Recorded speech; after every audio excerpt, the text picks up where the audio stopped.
Ambassador Bershba, thank you very much for finding the time to talk to us and welcome to the Cipher Brief.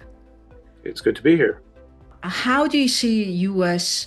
NATO relationship moving forward with the new administration coming to Washington? A lot of uncertainty as to where President Trump and his administration will want to go, but I've been encouraged by the many statements in support of NATO during the confirmation hearings that have been taking place, and what we know about some of the key players, such as Mike Waltz and Marco Rubio. So there's still this threat hanging in the air of Trump wanting to downgrade NATO or even pull out of NATO. But I am going to be an optimist that he will understand that it's in the U.S. interest to have strong allies, and they're what we call force multipliers in the business, and that with so many problems on the landscape, it's good to work with our allies rather than at cross purposes. Mm. So there's specific things that Trump cares a lot about, which is top of the list is defense spending. He does deserve at least some of the credit during his first term in, I have to say, bullying the allies into increasing spending, but they did the right thing. And at the same time, what they've done so far, while extremely positive, is not going to be enough. So do you think the 5% of defense spending or GDP, 5% of GDP defense spending is a realistic goal? Well, I would say it's very ambitious. It's not that it wouldn't be justified in terms of the gaps within the alliance and the gap between what the Europeans spend on defense and what the United States spends on defense. But there's probably an element of bargaining in his selection of 5%.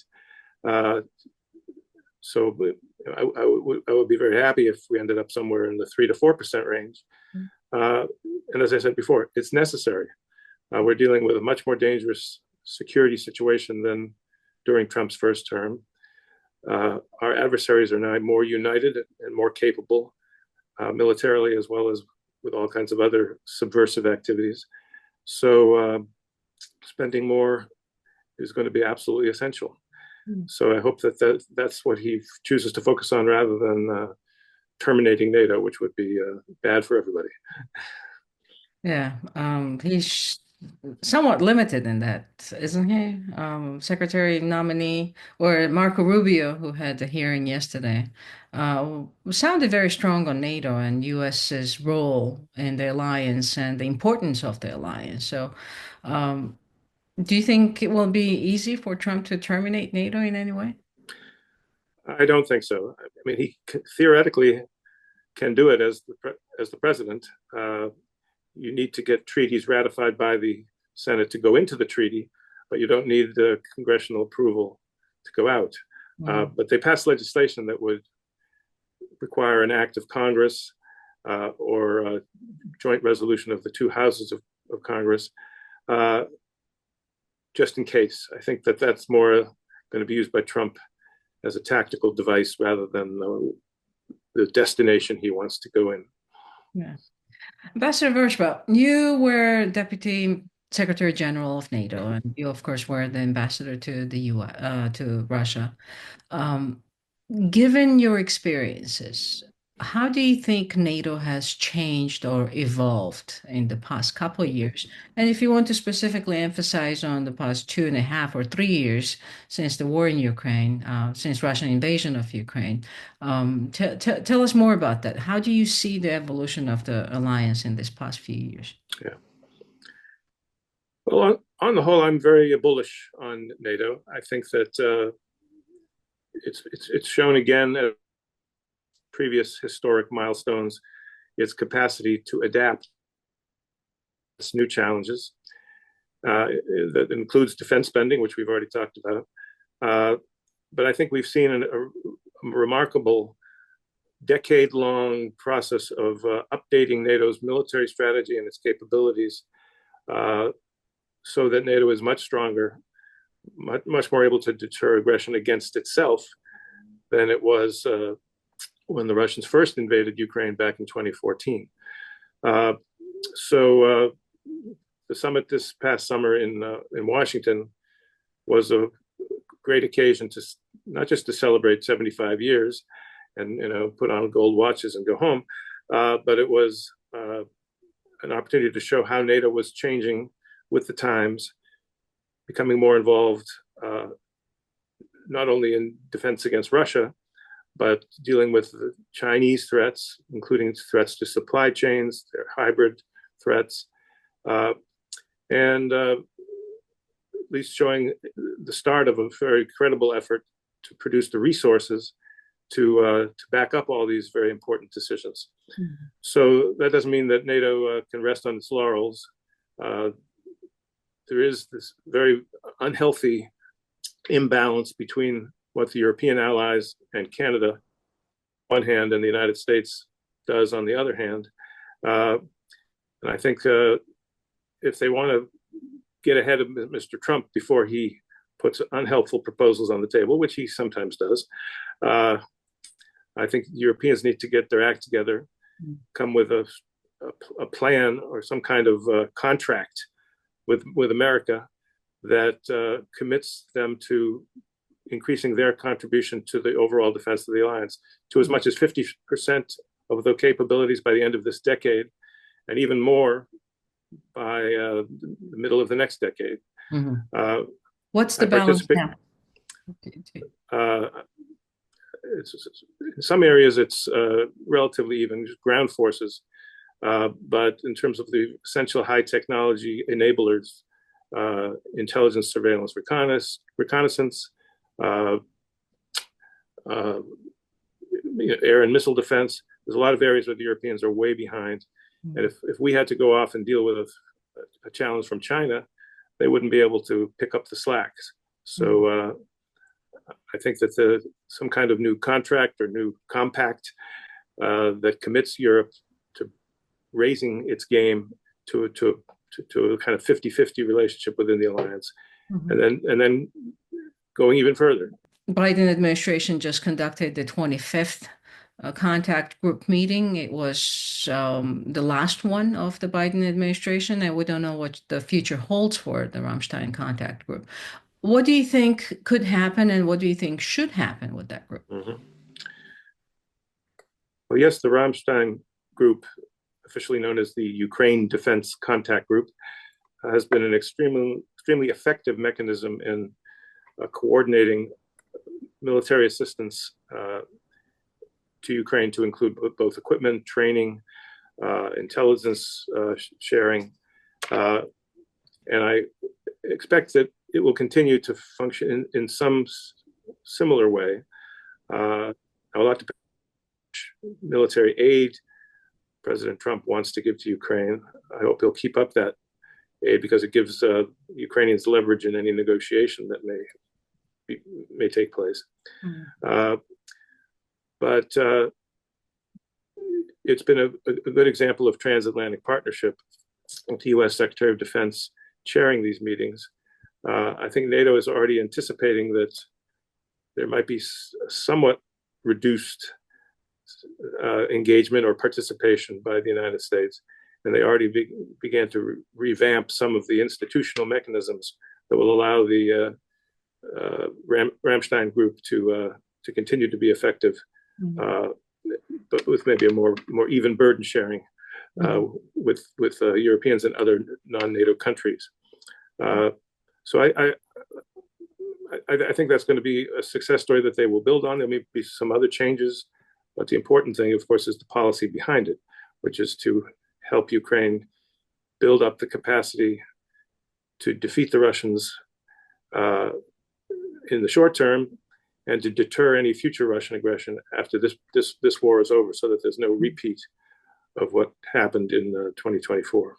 Yeah. What do you think? 2022, excuse me. 2022, yeah. What do you think NATO's role should be in that? Resolving the conflict at the initial stage, and then maintaining peace and providing Ukraine some security to protect itself in the long run from the Russian aggression. Do you see NATO's role in that? And if so, what is that? Again, there have to be important decisions taken by the new administration on what kinds of policies and activities they want to continue and where they may take a different approach. I certainly hope they don't follow the lead of some of the MAGA Republicans who would just as soon stop supporting Ukraine and pressure them into a bad deal, which would be extremely short-sighted. Would end up probably costing the U.S. and the allies much more to repair the damage and rebuild the defenses against Ukraine that might have been lost. So we're all waiting with bated breath to see what the Trump administration's course of action will be. But I think what's needed, and I alluded to this a second ago, is to continue to give the Ukrainians not just enough to hold off the Russians or to avoid losing, but to really achieve a much more decisive edge on the battlefield. And then there may be more favorable conditions for a negotiation. Generate leverage before you sit down at the bargaining table. And so the way to do that is not just to keep Ukraine afloat, but to give them more decisive capabilities to turn the tide on the battlefield. And then Putin will have to face the fact that he's not winning, that the longer this drags out, the worse it's going to be and the more costly it's going to be for Russia. And then we may be able to get to a ceasefire that will last. Any ceasefire, of course, has to be enforced. Every agreement the Russians ever signed with Ukraine since independence, Russia has violated and abandoned. So we can't repeat that mistake. There's been some talk about some kind of peacekeeping force that could kind of serve as to separate the sides and provide the environment for implementing the ceasefire. That's the European. But that would have to be a very robust force.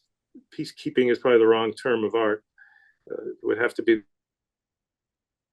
put on the ground, for example, after the Dayton Peace Accord in Bosnia, when the initial implementation force encompassed 50,000 heavily armed troops, mostly from NATO countries, under NATO command. It even had some Russians under NATO command at the time, which is worth recalling. I don't think we're going to do it that way this time, but that did show that there were things we could do cooperatively with the Russians, even though I'm not holding my breath for a return to that kind of relationship. The discussion about President Trump's publicly stated comments about purchasing Greenland or establishing some sort of sovereignty or control over Greenland has generated a lot of concern on the European side of the alliance. So what do you make of President Trump's proposal to purchase Greenland? Yeah. Well, like a lot of people, my initial reaction to this was he can't be serious. This is a silly idea. But then you think about it and you realize, on the one hand, Greenland is very important strategically. We, for a long time since the Cold War, have had its important radars and other military equipment in Greenland, under an agreement with Denmark, which is the parent nation. I noticed that the Greenland leadership and others in Denmark have all said that it's not for sale, but it is open for business, and there may be some possibilities for business cooperation, government cooperation. Once we can put aside the whole question of ownership of Greenland, it would be very unfortunate to use force or to coerce the Greenlanders and the Danes. That's not how allies are supposed to behave with one another. It's the very kind of behavior that we condemn on the Russians' part, changing borders by force and other flagrant violations of international law.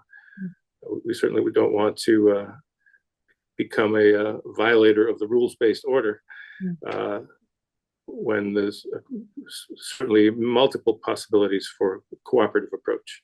And that probably would have some sort of very negative impact on the alliance and cohesion of the alliance, right? If two of the founding members somehow are not able to find the diplomatic solution to this. Yeah, yeah. I can't believe that we couldn't, after explaining to Mr. Trump that there are ways to achieve what you're seeking in a cooperative and friendly way. I can't imagine he would choose coercion, nevertheless. Yeah. Well, Ambassador Vershbow, thank you very much for your time and for sharing some of your thoughts and making some sense of what's happening in the world today. Okay, my Yeah. pleasure.